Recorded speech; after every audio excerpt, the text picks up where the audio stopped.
Imagine a moment so high stakes it's literally now or never. That was El Salvador in January 1981. The FMLN, a unified force of 5 guerrilla groups, just pulled off the ultimate gamble, a nationwide strike to seize power before the world could react.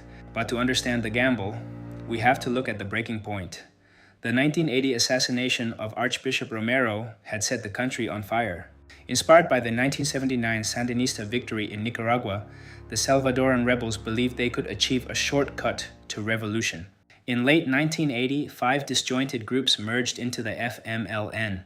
They had 5 big assumptions, and they were betting their lives on every one of them.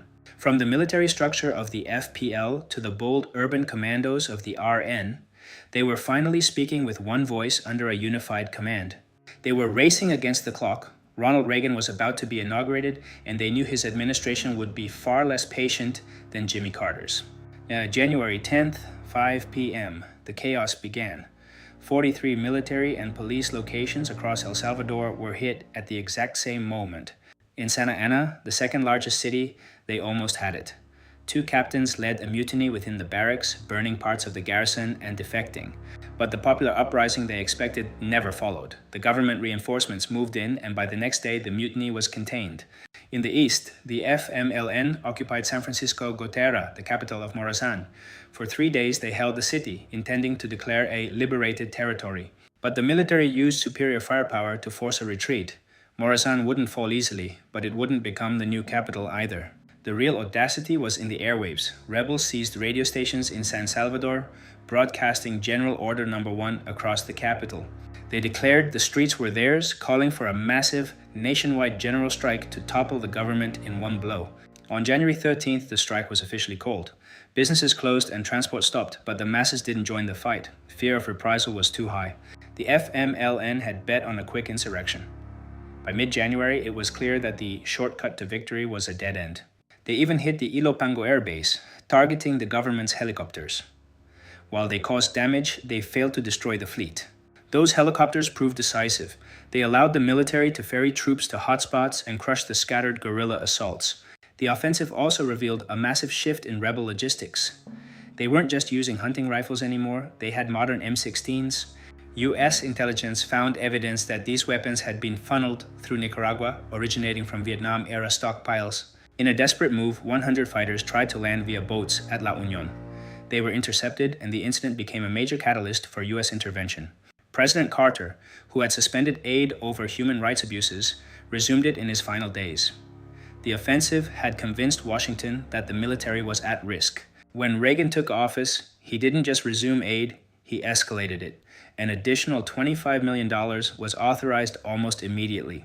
He also sent U.S. military advisors, capping them at a controversial limit of 55. Their mission to professionalize the Salvadoran army for a long war. By January 18th, the FMLN realized the cities wouldn't fall. They announced a temporary tactical retreat into the northern mountains. In response, the military created elite rapid response units like the Atlacatl Battalion, trained specifically for aggressive counterinsurgency. The FMLN shifted strategy from a final blow to a protracted people's war. They established rural strongholds they would hold for years. They began a campaign of economic sabotage, destroying bridges and power lines to bleed the government's resources dry. In October 1981, they destroyed the Puente de Oro, a vital artery for the country.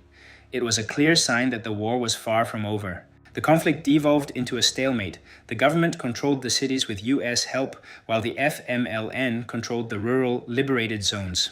The final offensive had cost the FMLN nearly 10% of its total strength, but it had gained them something even more valuable: recognition.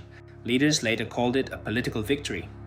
It forced the world to recognize the FMLN as a legitimate belligerent force, not just a band of terrorists. Over the next decade, the US would pour over $4 billion into El Salvador. The gamble of 1981 had set the stage for a billion-dollar war. It would take another 11 years and another massive offensive in 1989 before both sides finally met at the negotiating table in 1992, a now-or-never moment that failed to seize power, but succeeded in proving the FMLN was a force that couldn't be ignored. A moment of audacity that changed Salvadoran history forever. Thanks for going deep with me on this one. Stay tuned for more deep dives into the turning points that shaped our world. See you in the next one.